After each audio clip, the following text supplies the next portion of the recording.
Protein मिल रही है उसको हमारे ब्लड के साथ में सर्कुलेट करने का काम करता है। इसी तरीके से ये माइक्रोराइजल की फंगस होती है।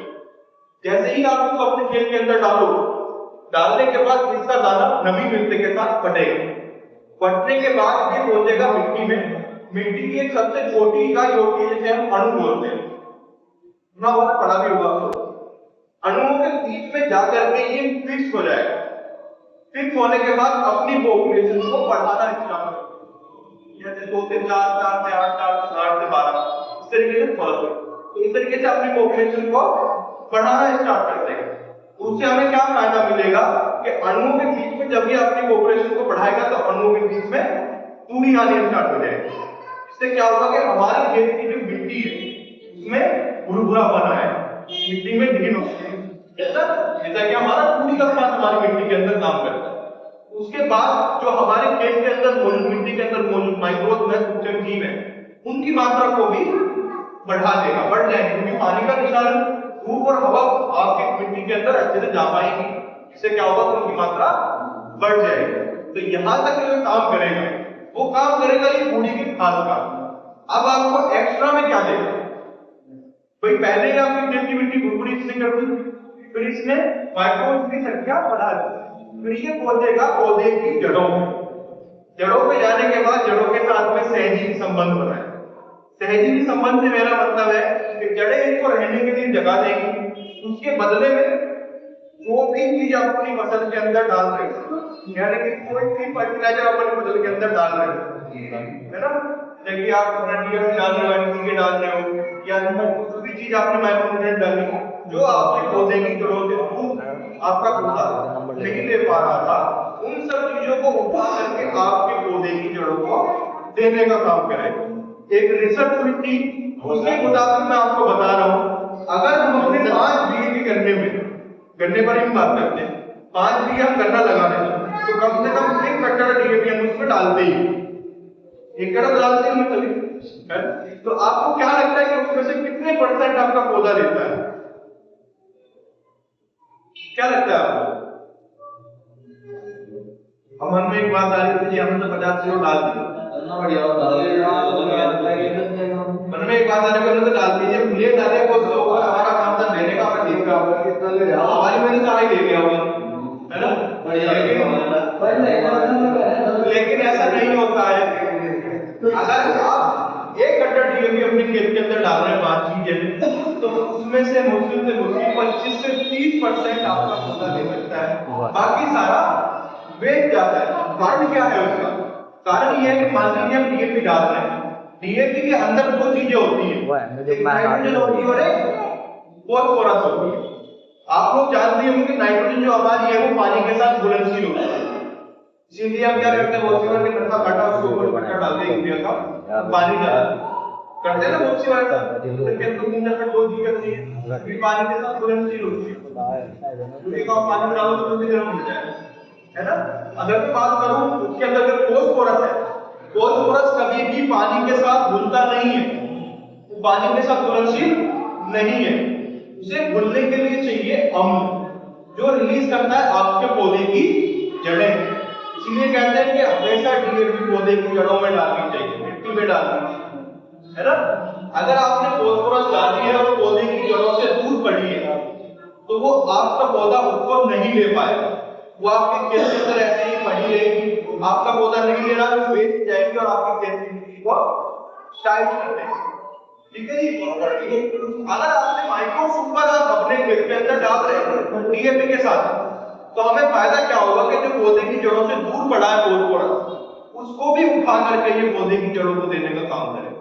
तो जहां पहले हमारा पौधा 25 से 30% ही फर्टिलाइजर ले पा रहा था, अब वो 90 से 100% पूरा फर्टिलाइजर ले पाएगा। तो ये इसका फायदा रहता है। तो कहीं ना कहीं हमारा जो हम खर्चा कर रहे हैं, है ना, डीएपी बहुत महंगी हो गई, मिलती भी नहीं, तो वो जो खर्चा हम कर रहे हैं पूरा हमको वसूल होना स्टार्ट हो जाएगा। अगर आप डीएपी की मात्रा थोड़ी बहुत कम भी करते हैं तो भी आपका गन्ना भरपूर मात्रा में फास्फोरस नाइट्रोजन ले पाएगा। ठीक है जी।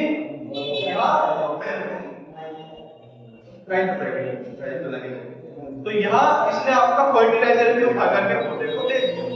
और क्या काम करेगा कि जो आपकी पौधे की जड़ें भी दो तरीके की होती है, एक प्राइमरी और एक सेकेंडरी। प्राइमरी जड़ें होती है जो पौधे को खड़ा रखने का काम करती है, जो मोटी वाली जड़ें होती है। उनकी जड़ों पर आप देखते होंगे कि बहुत बारीक बारीक जड़ें होती है, जिन्हें आप रुमाल बोलते थे, है ना, बारीक वाली, वो होती है सेकेंडरी रूट। सारा खेल पौधे के अंदर उन्हीं का है, जितना भी खाना पानी लेता है पौधा सब उन्हीं से लेता है।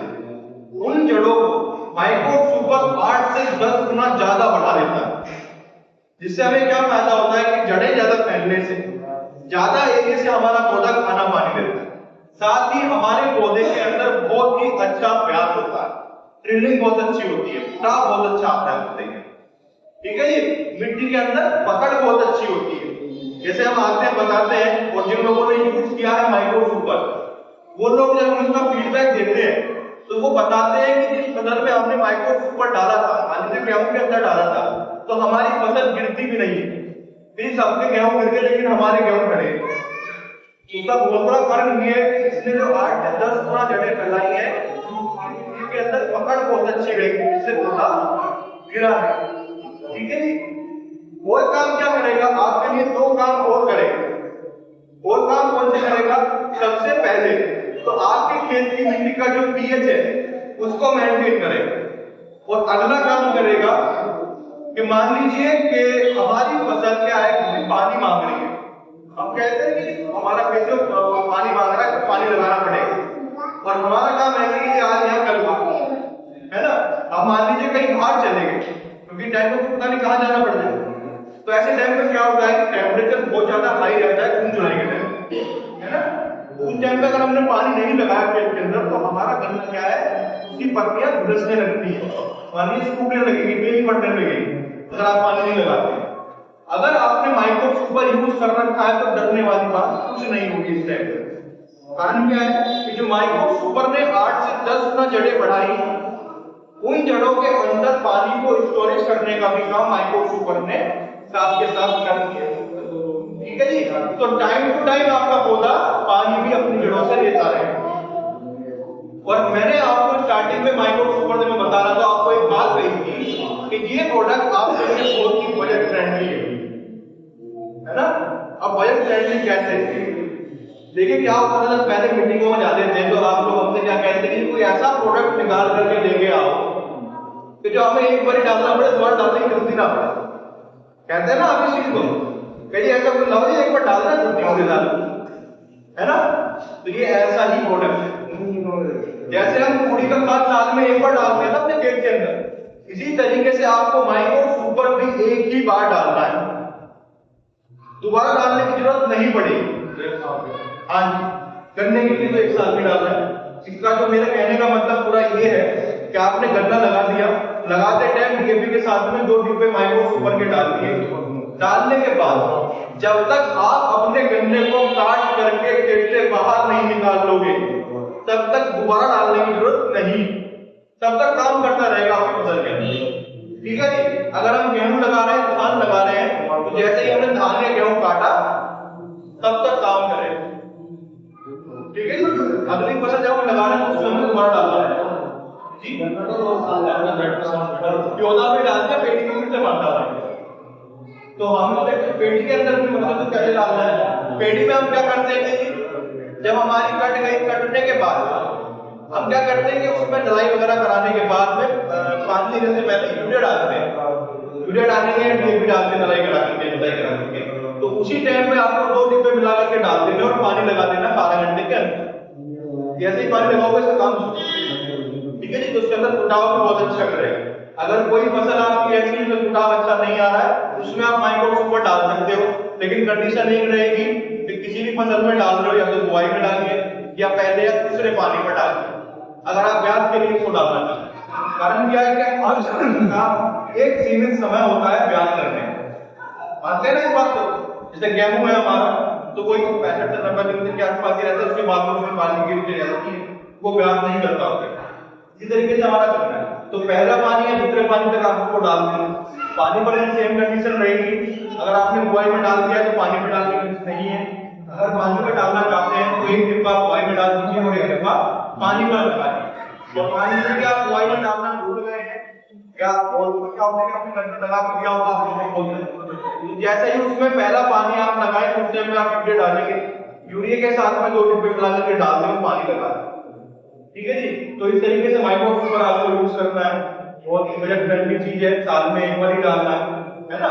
आपके खेत में काम देखो कितने सारे कर रहा है, जड़ों का बढ़ाव कर रहा है, मिट्टी भुरभुरी कर रहा है, सूक्ष्म जीवों को बढ़ा रहा है ना, पौधे में प्याज भी करा रहा है, पीएच मान भी कंट्रोल कर रहा है, बहुत सारे काम आपके इसके खेत के अंदर ये कर रहा है ना। तो माइक्रोफिल्टर आप यूज कीजिए बुआई के अंदर 8 बोरा प्रति एकड़ करने के अंदर यूज कीजिएगा।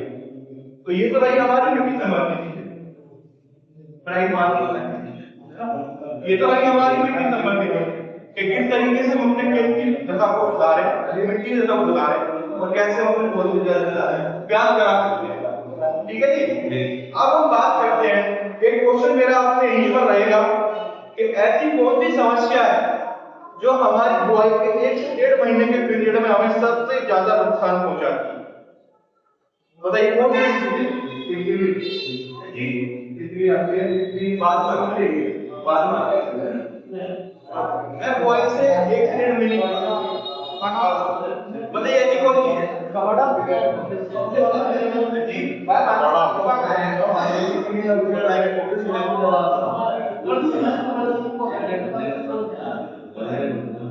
मैं जो कहना चाह रहा हूँ वो समस्या है खरपतवार, ठीक है जी। जो समस्या है खरपतवार की जो हमें सबसे ज्यादा नुकसान पहुंचाती है, कारण क्या है कि अगर हमारे खेत के अंदर कोई कीड़ा लग गया तो हमें वो अपनी आंखों से दिख रहा है कि किस तरीके से हमारी फसल को नुकसान पहुंचा रहा है, तो हम इसलिए उसको घातक मानते हैं। या हमारे खेत के अंदर फंगस लग गई तो भी हमें अपनी आंखों से दिख रहा है कि किस तरीके से हमारे खेत में डैमेज कर रही है। लेकिन बात तो हुआ हम खरपतवार की, तो वो आप लोग देख नहीं पाते किस तरीके से हमारे खेत को नुकसान पहुंचा रहे हैं। लेकिन एक रिसर्च के मुताबिक सबसे ज्यादा जो हमारे फसल के लिए घातक चीज होती है वो होता है खरपतवार। कारण क्या है, जैसे हमने तो गन्ना लगाया उसके बाद में खरपतवार निकल के आता है किसी भी फसल को, वो आपकी फसल के अंदर 30 से 40% उपज कम कर देता है। ये तो रही बात उपज की। मान लीजिए हमारे खेत के अंदर खरपतवार हो गया, उसके बाद हम जो भी फर्टिलाइजर अपने खेत के अंदर डाल रहे हैं उसका 1/3 भाग आपका इतना खरपतवार ही खा जाता है, आपके पौधे तक पहुंच ही नहीं पाता। और बहुत सी बार हम क्या करते हैं कि जब खरपतवार 1-1.5 फीट का हो गया, उस पर फूल आ गया, फल उस पर बीज बनने लग गया, उस टाइम पर हम समझते हैं कि यहाँ खरपतवार हो रहा है, जब डंकी उठेंगे तब स्प्रे है ना। लेकिन अगर आप उस स्टेज पर उसके ऊपर स्प्रे कर रहे हैं खरपतवार पर, तो उसका सीधा सीधा काम इतना ही है कि आप उससे अपनी घुनस निकालो कि गुना हमारे खेत के अंदर नुकसान करा कैसे, है ना। अगर आपको खरपतवार कंट्रोल करना है तो उसका एक टाइम होता है सबसे अच्छा जहां पूर्ण रूप से अपने खेत के अंदर खरपतवार को खत्म कर सकते हैं। वो स्टेज कौन सी होती है, जब हमारा खरपतवार 3 से 5 पत्तियों की अवस्था में होता है, जब हल्का हल्का निकलने लगता है ना, उस टाइम पर हमें स्प्रे करनी चाहिए। कारण क्या है कि अगर खरपतवार बड़ा हो गया, मान लीजिए भांग है, सफेद फूल की घास है, अगर ये बड़ी स्टेज में आ गई है, फूल आ गया है, बीज बन रहा है, तो क्या होता है कि जड़ के पास वाला जो तना होता है वो टाइट हो चुका होता है। अगर आप स्प्रे करोगे उसके ऊपर तो खाली से ऊपर से फूल देगी, लेकिन नीचे तक वो हरा रहे, जैसे ही पानी लगाओ तुरंत फुलाव हो जाए। और यहीं पर अगर वो 3 से 5 पत्ती की अवस्था में रहा और आपने स्प्रे कर दिया तो पूर्ण रूप से खत्म हो जाए, ठीक है जी। जैसे हमने गन्ने की बुआई करने के बाद में 3 से 5 पत्ती की अवस्था में खरपतवार पहुंचे, तभी आप यूज करें खरपतवार नाशक। खरपतवार नाशक आप कोई भी यूज कर रहे हैं, लेकिन यूज तो आप बहुत खरपतवार नाशक यूज करते हो, बहुत महंगे महंगे भी करते हो, लेकिन मेरी बात है कि उनको यूज करने का तरीका हमको पता होना चाहिए। क्योंकि बहुत सी बार क्या होता है कि हम दवा लेकर गए, सेम दवा 2 खेत में हमने करी, एक खेत की घास मर गई, एक की नहीं है, होता है ना। तो बहुत सी बात उसका कारण क्या रहता है कि हम जो यूज कर रहे हैं दवा उसमें हम कहीं ना कहीं कुछ चूक कर जा रहे हैं। अब उनमें क्या चीजें, एक तो हम जब स्प्रे करते हैं तो पानी साफ नहीं ले पाते, जबकि हम अगर खरपतवार नाशक का स्प्रे कर रहे हैं तो आपको बिल्कुल साफ पानी लेना चाहिए। अगर हम गंदा पानी लेते हैं तो कोई भी खरपतवार नाशक है 70 से 80% तक उसका रिजल्ट कम हो सकता है, तो साफ पानी दूसरी चीज देखिए, हम लोग तो क्या करते हैं कि पेट्रोल वाली टंकी उठाए या टैंकर उठाया, दवा खोलिए पूरे सब आधी दवा हो गई, आज दवा हमारे पेड़ों को ऊपर जाती है, दवा वेस्ट भी हो गई, है ना। जबकि खरपतवार नाशक अगर आप यूज कर रहे हैं तो सबसे अच्छा जो आपको तरीका है करने का, जिससे आप बढ़िया रिजल्ट ले सकते हैं, वो होता है कि पेट्रोल वाली टंकी ना लेकर के बैटरी वाली टंकी ले। बैटरी वाली टंकी में भी कट नोजल लगाए जो फ्लैट रहता है ना, और थोड़ा सा नीचे करके स्प्रे करें। उससे हमें फायदा क्या रहता है कि पूर्ण रूप से खरपतवार के ऊपर दबा जाती है, हमारे पौधे के ऊपर दबा नहीं जाती, उससे अगर थोड़ा बहुत रेजिस्टेंस आए तो वो नहीं आता, फाइटो वगैरह नहीं बनता, है ना। और दूसरी चीज क्या है कि जगह नहीं बचती, बहुत सी बार हम जिग करके जब स्प्रे करते हैं तो बहुत जगह पर हमारा हाथ नहीं जा पाता और कुछ हिस्से का खरपतवार बन जाता है उगने से, है ना। अगर हम कटनॉल यूज करेंगे तो पूर्ण रूप से उसके ऊपर जाएगी, खत्म हो जाएगा। ठीक है जी। अब बात करते हैं खरपतवार नाशक नहीं होते। तो जैसा कि आप लोग जानते हैं, अगर हमारे खेत के अंदर मोते की समस्या है, दिल्ली की समस्या है, तो हमें क्या यूज करना है? टेम्परा। ठीक है जी, क्योंकि आपके भारत का एकमात्र ऐसा उत्पाद है जो मोते को उसके कांटों से खत्म करता है। एक स्प्रे करो और मोते से छुटकारा। ठीक है जी। और अगर हमारे खेत के अंदर मोते के साथ साथ कोई कोड़ी पत्ती की खरपतवार है, सकरी पत्ती की खरपतवार है, तो क्या यूज करेंगे? क्योंकि सैंपल तो खाली मोते को मारेगी, वो कोई घास नहीं रख चलेगी, सिर्फ मोथा मारेगी। ठीक है जी। तो उस टाइम पर हमें क्या करना चाहिए कि धानुका ने एक उत्पाद दिया है इम्प्लोड नाम से। किस नाम से दिया है? इम्प्लोड। 30 ml आएगा, 36 ग्राम टेम्परा आएगी। अगर सारी खरपतवारें हमारे खेत के अंदर है तो इन दोनों दवाओं को आप मिला करके यूज कर सकते हैं, कोई समस्या नहीं है। और दोनों दवा गन्ना और मक्का दोनों में लगा सकते हैं। ठीक है जी। क्योंकि बहुत सी बार क्या करते हैं, गन्ने के साथ साथ मक्का भी लगा देते हैं, है ना, कि भाई चारा हो जाए उसमें गन्ना निकले। तो उस टाइम पर हमारे दिमाग में एक बात चलती है, लगा दो दिया, अब खरपतवार नाम से कौन सा लेगा जिससे मक्का बच जाए, गन्ना बच जाए। क्योंकि बहुत सी बार ऐसे खरपतवार आने लग गया है मक्का खत्म, गन्ना बच जाता है। तो उस टाइम पर भी आपको कोई सोचने वाली बात नहीं है, सैम्प्रा और इम्प्लोड ने इनका एक स्प्रे कर दें, गन्ना और आपका मक्का दोनों सुरक्षित रहेंगे, बाकी खरपतवार सब खत्म हो जाएंगे। ठीक है जी। एक चीज पहले क्लियर कर दो कि धूप को जड़ से खत्म नहीं करेगी कोई चीज। ठीक है जी। खाली ऊपर से पेला करेगी, उसकी ग्रोथ रोकेगी। धूप को जड़ से अगर कोई दवा खत्म करेगी तो कहीं ना कहीं आपके गन्ने को भी खत्म कर देगी। ठीक है जी। तो दोनों दवा गन्ने के लिए बिल्कुल सेफ है, मक्का के लिए बिल्कुल सेफ है, कोई समस्या आपके गन्ने या मक्का पे नहीं आएगी। देखिए जी, पेड़ भर रहे हो, हाँ, पोपला अगर आपने गन्ने के अंदर लगा रखा है तो कंपनी का रिकमेंडेशन पॉपुलर पे नहीं है, वो आप अपने नेम से ऊपर कर सकते हैं, लेकिन हमारा सुझाव आपके लिए नहीं। लेकिन बहुत से किसान ऐसे हैं क्या करते हैं कि जी पॉपुलर इधर थोड़ा जगह छोड़ी, इधर थोड़ी जगह छोड़ी और बीच बीच में यूज कर लेते हैं। फार्मर प्रैक्टिस मैंने आपको बताया जिससे वो रिजल्ट मिलते हैं, है ना, लेकिन कंपनी का रिकमेंडेशन उसमें नहीं। ठीक है। अब बात करते हैं एक मिथ है सैंप्रा को लेकर। मिथ क्या है कि बहुत सी बार हम क्या कहते हैं कि ये सैंप्रा आप नमी के अंदर लगाएंगे, क्योंकि रखनी चाहिए नमी के अंदर, लेकिन हम क्या करते हैं कि सूखे में मारा सैंप्रा और फिर पानी लगा देते हैं। उसमें आप लोग क्या कहते हैं कि आप तो बनाकर नमी में लगाओ तो 5-7 दिन में जाकर पेला पड़ना स्टार्ट होता है। हमने करा सूखे में, तीसरे दिन मोता खत्म हो गया था, है ना। लेकिन ऐसा नहीं करना चाहिए। आप जो सैंपल के लिए आपने खर्च किया है, सैंपल आप लेकर के आए हैं, उसका आपको बेनिफिट से आधा ही मिल पाता है। कारण क्या है कि अगर आप 3 दिन के अंदर ही मोते की ऊपर की पत्तियां खत्म कर दोगे तो दवा जो है वो गांठों तक कम पहुंचेगी या ज्यादा गांठों तक नहीं पहुंच पाएगी। ठीक है जी। नमी के अंदर आप लगाओगे तो आपका जो मोता है वो 5-7 दिन के बाद पेला पड़ना स्टार्ट होगा। उससे हमें फायदा क्या है कि पत्तियों के जरिए गांठों तक दवा पहुंच जाएगी। 5-7 दिन बाद पेला पड़ना स्टार्ट होगा। 10-11 दिन के आसपास में अगर खेत के अंदर नमी कम होती है तो उसी टाइम पे एक हल्की सिंचाई आप लोग कर दें, है ना। और 15-20 दिन बाद आप किसी भी पौधे को निकाल के देख लेना मोते के, वो नीचे से पूरा गला हुआ निकलेगा, किसी भी गांठ को देख के अंदर फैली हुई। ठीक है जी। तो इस तरीके से हम अपने खेत के अंदर उत्पाद को खत्म कर सकते हैं। और सारी खरपतवारों को एक साथ खत्म कर रहे हैं। ठीक है जी। आपके मन में एक सवाल और आ रहा होगा सैंपला को लेके, यदि 5-7 दिन बाद जब पहला बढ़ना स्टार्ट होगा तो फिर इसका नुकसान क्या होगा? कोई नुकसान तो करेगा 5-7 दिन, लेकिन ऐसा नहीं होता है। जैसे ही आप सैंपला का अपने पौधे के अंदर कर देते हैं, पौधे के टिल्ले के ऊपर कर देते हैं, 24 घंटे के अंदर अंदर सैंपला उसका खाना पानी बंद कर देता है। तो वो नुकसान करना तो आपका इससे करने के बाद ही बंद हो गया। ठीक है।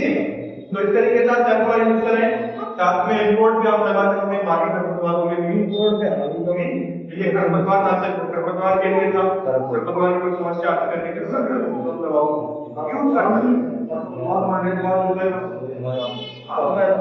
अब क्या होता है कि हम कहते हैं जितने आपने सैंपल यूज किया तो कम से कम 20 से 25 दिन तक खेत की जुताई नहीं करनी। ठीक है जी। तो कम से कम 20 से 25 दिन तक आपको अपने खेत की जुताई नहीं करनी। उसके बाद अगर 1 महीने के बाद आप अगर जुताई करना चाहते हैं तो आप एक फुट के ऊपर ही एक जुताई कर सकते हैं, जिससे कि 6 इंच से ज्यादा नीचे नहीं जाना चाहिए। कारण क्या है कि जो मोती की गांठें 6 इंच तक होती है, जहां तक हमारे पौधे की जड़ें होती है ना, और 5-7 गांठें रहती है जो सैंपला फुका देती है। लेकिन जो नीचे गांठें हैं मोती के अंदर कम से कम 10 से 11 गांठें होती है, उन तक नहीं पहुंचती है। अगर आप गहरी जुताई कर दोगे तो नीचे वाली जो गांठें हैं वो ऊपर आ जाएंगी, तो आपको 1-2% ऊपर देखने को मिल सकता है। ठीक है जी। लेकिन अगर आप उनको ऊपर से उसकी लेयर तोड़ देते हैं, पौधे के पास में तोड़ दो, कोई दिक्कत नहीं, वहीं तक वो मानता है ना, ढलाई का असर वो वहीं तक मानेगा जब तक आपका पौधा वहां तक आप ढलाई कर सकते हैं, कोई दिक्कत नहीं होगी। ठीक है जी। तो ये मैंने जो आपको बताया, और ये बात मैं आपको बताना चाहूंगा कि आपके यहाँ पर पोपलर बहुत अच्छा लगता है, ज्यादा पोपलर लगाते हैं। जैसे हम अपना पोपलर लगा रखा है, उसके अंदर अगर आप माइक्रो सुपर यूज करते हैं तो माइक्रो सुपर का पोपलर के अंदर बहुत ही एक्सीलेंट रिजल्ट। मान लीजिए आपका 1 साल गया, उससे पहले का आपका पोपलर का बाग है, आपने लगा रखा है खेत के अंदर, आप उसमें गन्ना लगा रहे हैं, साथ ही साथ उस साल आप माइक्रो सुपर डाल दीजिए। डालने के बाद पूरी साल आपके खेत के अंदर काम करें, अगली साल आपकी जो पेड़ी है उसके अंदर आप 2 डिब्बे डाल दीजिए, तो क्या होगा कि आपका जो पेड़ है पोपलर वो जल्दी तैयार हो जाए, है ना, और बहुत ही अच्छी क्वालिटी के साथ तैयार हो। तो आप एक फसल में डाल रहे हो लेकिन आपका काम दोनों में काम कर। ठीक है जी। या आप गेहूं लगा रहे हैं, गेहूं के अंदर भी आप डाल सकते हैं, बहुत अच्छा काम करेगा, हर फसल के अंदर आप डाल सकते हैं, पोपलर भी बहुत अच्छा है। तो ये बुआई संबंधी मैंने आपको बात बताई।